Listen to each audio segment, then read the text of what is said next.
Thank you all. Thank you.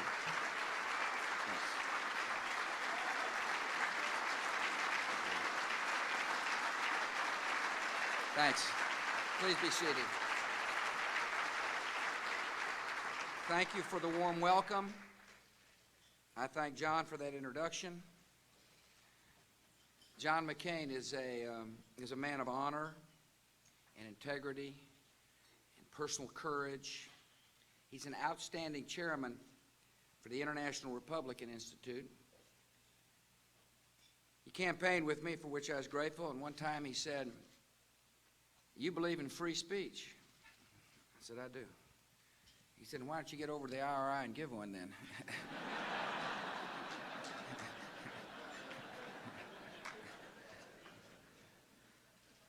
It was an honor to meet your mother, John, Roberta. There she is. Ms. McCain, it's good to see you. If you're anything like my mother, I'm sure you're telling John what to do. If he's anything like me, he's listening to you about half the time. But thank you very much, John. I appreciate your president, Lauren Craner. He did a fantastic job in our administration as Assistant Secretary of State for Democracy and Human Rights and Labor, and he continues to do good work.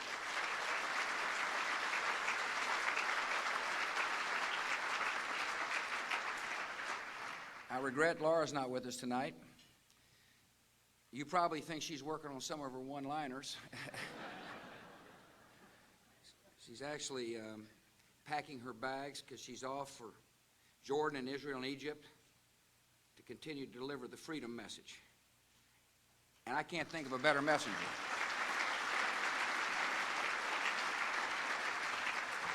I want to thank Peter Madigan and John Thane. I want to thank the members of Congress who are here tonight. Particularly want to say hello and thanks to my close friend, Ambassador Jerry Bremer, for his fantastic work in Iraq. Thank you, Jerry, for your good job.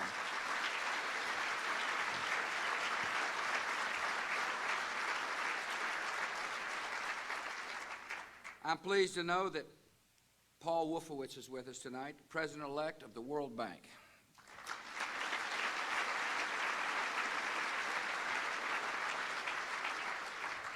I'm going to miss him as a part of my administration. But I'm going to tell you something. The world will be better off with Paul Wolfowitz as the head of the World Bank.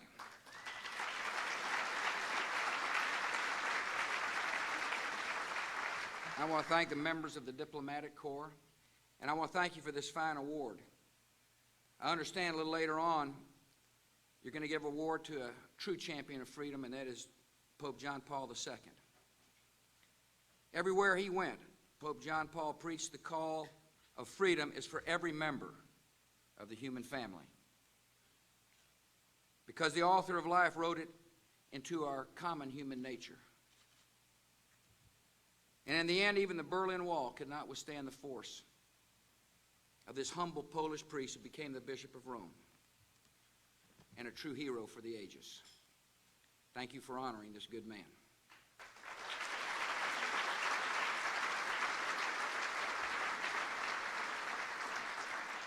I'm here to thank you for supporting the IRI. And I appreciate the work IRI is doing to advance the cause of liberty for more than 2 decades. IRI has been at the forefront of democratic change in more than 100 countries. You've trained the next generation of leaders, you've strengthened political parties, you've monitored elections, and you're helping to build civil societies. You've made an enormous difference in the lives of millions across the world. I hope that makes you feel good. The world is safer and freer and more peaceful because of the International Republican Institute. Thank you for your good work.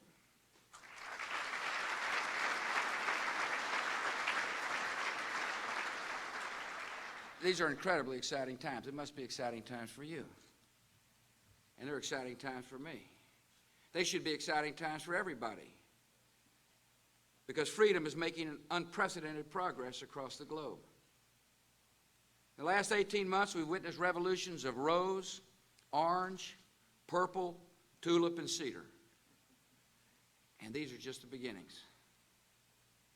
Across the Caucasus and Central Asia, hope is stirring at the prospect of change, and change will come.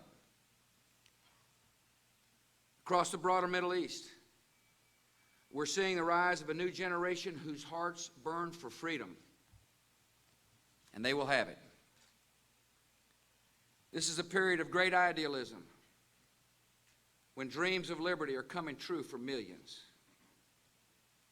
Yet to achieve idealistic goals, we need realistic policies to help nations secure their freedom and practical strategies to help young democracies consolidate their gains. To help young democracies succeed, we need to recognize that freedom movements can create a vacuum. Democratic change and free elections are exhilarating events. Yet we know from experience they can be followed by moments of uncertainty, when people risk everything to vote. It can raise expectations that their lives will improve immediately. But history teaches us that the path to a free society is long and not always smooth. During my visit to Europe, I stopped in a country that is now in the early stages of its transition from free elections to free society, and that's the nation of Georgia. It was a fantastic honor to represent our country in front of thousands of people and to stand side by side with a true lover of freedom, President Saakashvili. It was an unbelievable experience to stand in Freedom Square to celebrate the peaceful revolution that took place 18 months ago. Yet it has taken nearly 15 years of struggle for the citizens of this young democracy to establish freedom and justice in their country. But I've seen the resolve of Georgia's leaders and the spirit of the Georgian people. And I can assure you, they have the will to succeed, and the United States of America will help them.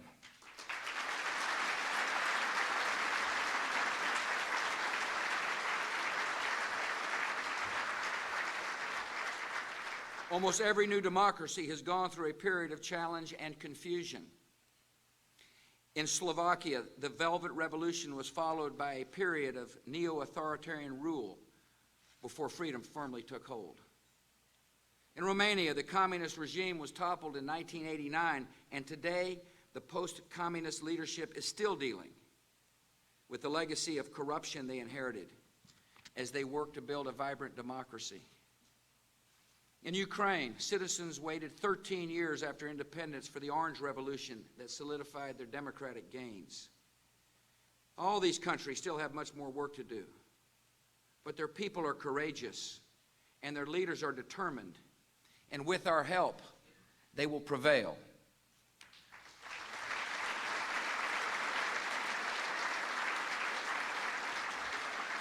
And as we push the freedom agenda, we must remember the history of our own country. The American Revolution was followed by years of chaos.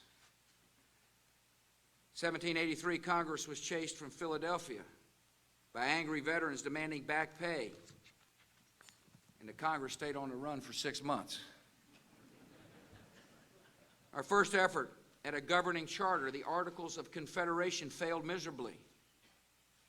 It took several years before we finally adopted our Constitution and inaugurated our first president. It took a 4-year civil war and a century of struggle after that before the promise of our Declaration was extended to all Americans. No nation in history has made the transition from tyranny to a free society without setbacks and false starts. What separates those nations that succeed from those that falter is their progress in establishing free institutions. So to help young democracies succeed, we must help them build free institutions to fill the vacuum created by change. Democracy takes different forms in different cultures. Yet we know that in all cultures, successful democracies are built on certain common foundations. And they include the following rights. First, all successful democracies need freedom of speech, with a vibrant free press that informs the public, ensures transparency, and prevents authoritarian backsliding. Second, all successful democracies need freedom of assembly, so citizens can gather and organize in free associations to press for reform, and so that a peaceful, loyal opposition can provide citizens with real choices. Third, all successful democracies need a free economy to unleash the creativity of its citizens and create prosperity and opportunity and economic independence from the state. Fourth, all democracies need an independent judiciary to guarantee rule of law and assure impartial justice for all citizens. And fifth, all democracies need freedom of worship, because respect for the beliefs of others is the only way to build a society where compassion and tolerance prevail. These are the foundations that sustain human freedom. Societies that lay these foundations not only survive, but thrive. Societies that fail to do so often find they have built their future on sand instead of rock, and risk sliding back into tyranny. So we have a great responsibility. We must help these young democracies build the free institutions that will protect their liberty and extend it to future generations. To help young democracies succeed and build these institutions of liberty, we must enlist the help of many individuals and institutions. Non-governmental organizations have a role to play. The United States government has a role to play. And the world's free nations all have important roles to play. To build free institutions, we're counting on groups like IRI. As more and more people rise up to demand their freedom, the world is seeing a proliferation of democratic transitions. For IRI and others in the business of promoting democratic change, this is good news. It means you're in a growth industry. We need you to continue your vital work to help ensure free and fair elections across the world. At the same time, we also need you to focus your skills and experience on what comes after the elections are over and the media has left and the world's attention has turned elsewhere. As new democracies emerge, we need you to help civic associations in those countries transform from regime opponents to issue advocates so they can press legitimate governments for essential reforms. We need you to help the democratic reformers you have trained make the transition from dissidents to elected legislators by teaching them how to build coalitions and set legislative agendas and master unfamiliar skills like constituent service. We need you to help businesses in new market economies organize trade associations and chambers of commerce so they can promote pro-growth economic policies. And we need you to teach newly elected governments the importance of building public support for their policies and programs, as well as how to effectively deal with the free news media. By helping people build these institutions and develop the habits of liberty, you are helping them transform new democracies into lasting free societies. To build free institutions, the United States government has responsibilities. To help meet this goal, since taking office, my administration has provided more than $4.6 billion for programs to support democratic change around the world. And we've requested over $1.3 billion for these efforts in our 2006 budget. Our 2006 budget also requests $80 million for the National Endowment of Democracy, more than double NED's budget when I took office. The reason I bring this up is I want you to understand that we have funding, but we will focus that funding to help new democracies after the elections are over. We must also improve the responsiveness of our government to help nations emerging from tyranny and war. Democratic change can arrive suddenly, and that means our government must be able to move quickly to provide needed assistance. So last summer, my administration established a new Office of Reconstruction and Stabilization in the State Department, led by Ambassador Carlos Pascual. This new office is charged with coordinating our government's civilian efforts to meet an essential mission, helping the world's newest democracies make the transition to peace and freedom in a market economy. You know, one of the lessons we learned from our experience in Iraq is that while military personnel can be rapidly deployed anywhere in the world, the same is not true of U.S. government civilians. Many fine civilian workers from almost every department of our government volunteered to serve in Iraq. When they got there, they did an amazing job under extremely difficult and dangerous circumstances. And America appreciates their service and sacrifice. But the process of recruiting and staffing the Coalition Provisional Authority was lengthy and it was difficult. That's why one of the first projects of the new Office of Reconstruction and Stabilization is to create a new active response corps made up of foreign and civil service officers who can deploy quickly to crisis situations as civilian first responders. This new corps will be on call, ready to get programs running on the ground in days and weeks instead of months and years. The 2006 budget requests $24 million for this office and $100 million for a new conflict response fund. If a crisis emerges and assistance is needed, the United States of America will be ready.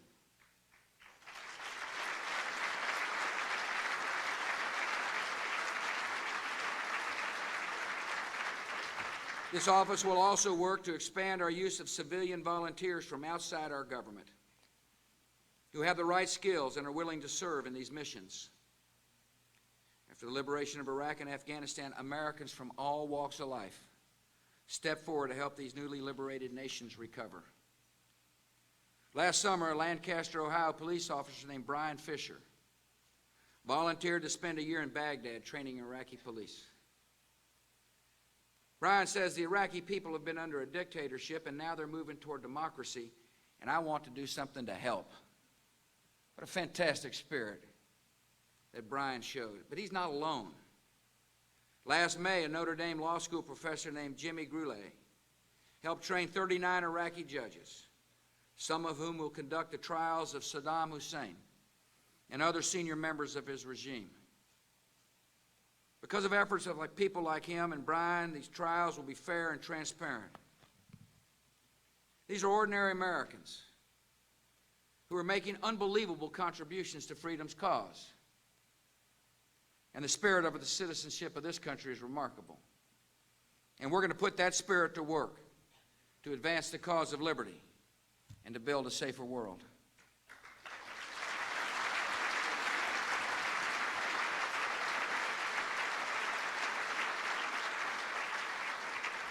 We're improving the capacity of our military to assist nations that are making democratic transitions.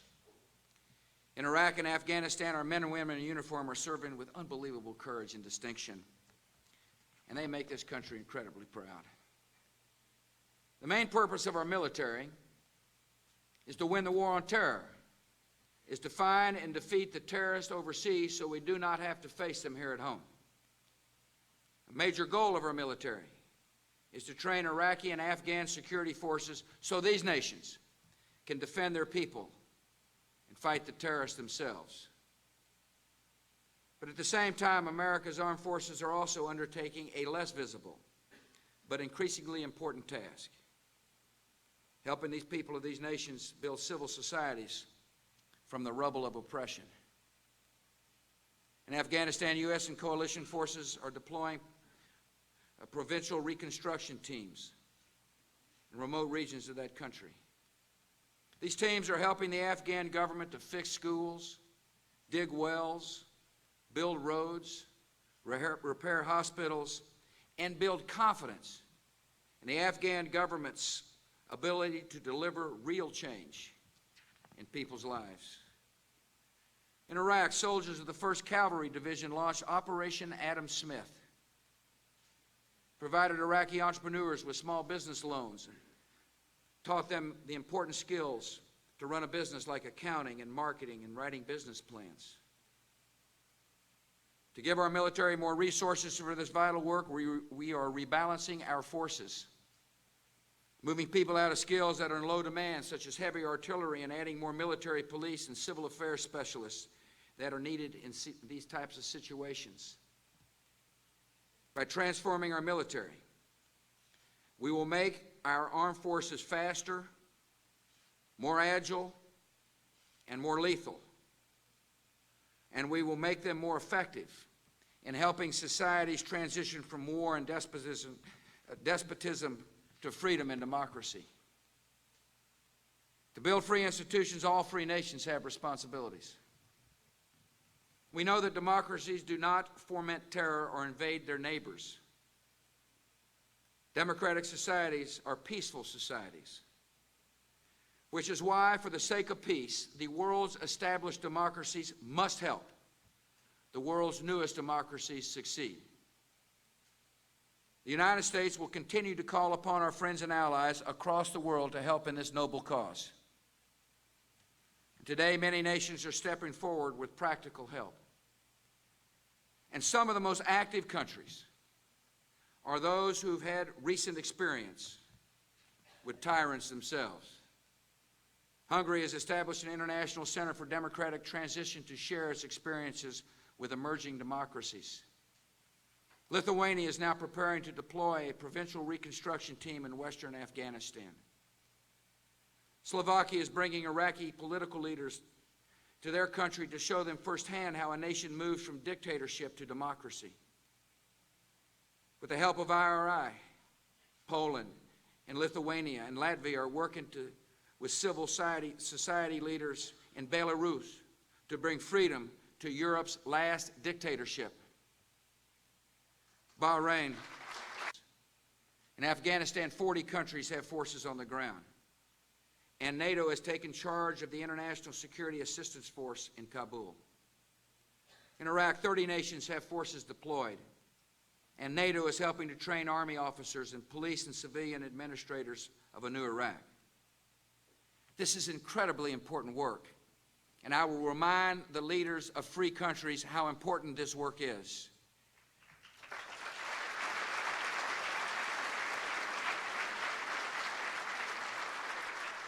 And it's not easy work. It's tough work. As we're seeing in the Middle East, freedom often has deadly enemies. Men who celebrate murder, incite suicide, and thirst for absolute power. By working together to aid democratic transitions, we will isolate and defeat the forces of terror and ensure a peaceful world for generations to come. Today, much of our focus is on the broader Middle East, because I understand that 60 years of Western nations excusing and accommodating the lack of freedom in that region did nothing to make us safe. The Middle East remains a place where freedom does not flourish. It will remain a place of stagnation and resentment and violence ready for export. The United States has adopted a new policy, a forward strategy of freedom in the Middle East, a strategy that recognizes the best way to defeat the ideology that uses terror as a weapon is to spread freedom and democracy.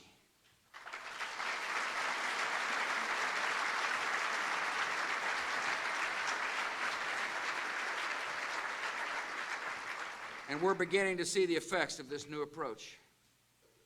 Iraq and Afghanistan have held free elections and are now building free societies. In Afghanistan, they have for the first time a democratically elected president, and they are now seeing the rebirth of civil society in a place that until recently had only known the terror of the Taliban. Iraqis now have an elected transitional national assembly, a new prime minister, and they are on their way to writing a new constitution for a free Iraq. In this vital work, Iraqis and Afghans have the support of the American people, and thankfully, the support of the International Republican Institute. The Palestinian people have gone to the polls and have chosen a leader committed to negotiation instead of violence. And now we must help them build free institutions that will be a foundation for lasting peace. I've asked Jim Wolfenson to help President Abbas build a modern economy and lasting political institutions If we want to have two states living side by side in peace, the world must insist that the Palestinians develop the institutions necessary for a free, democratic society to grow and emerge.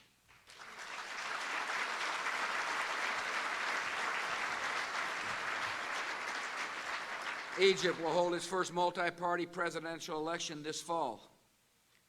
The success of this important step can be advanced by the presence of international monitors and by rules that allow for a real campaign.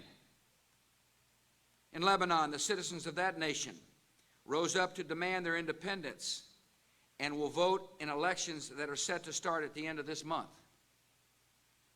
Those elections must go forward with no outside influence. And when the Lebanese people have chosen their leaders, the world's free nations will be there to help them build a lasting democracy. In these countries and across the world, those who claim their liberty will have an unwavering ally in the United States.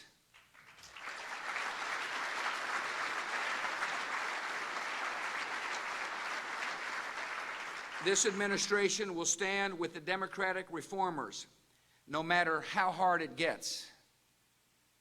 We have a responsibility to build a more peaceful world. And we know that by extending liberty to millions who have not known it, we will advance the cause of freedom and the cause of peace. And we're confident. We are confident in the future because we know that the future belongs to freedom. And we know the tree of liberty begins as a sapling, vulnerable to violent winds and gathering storms.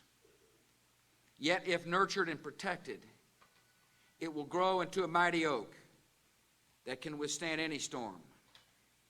And when it does, the very winds that once threatened it will carry its seeds across borders and barriers to take root in other lands. We will encourage freedom's advance. We will nurture its progress. And we will help the nations that choose it to navigate the pitfalls that follow. This is the challenge of a new century. It is the calling of our time, and America will do its duty. May God bless you all.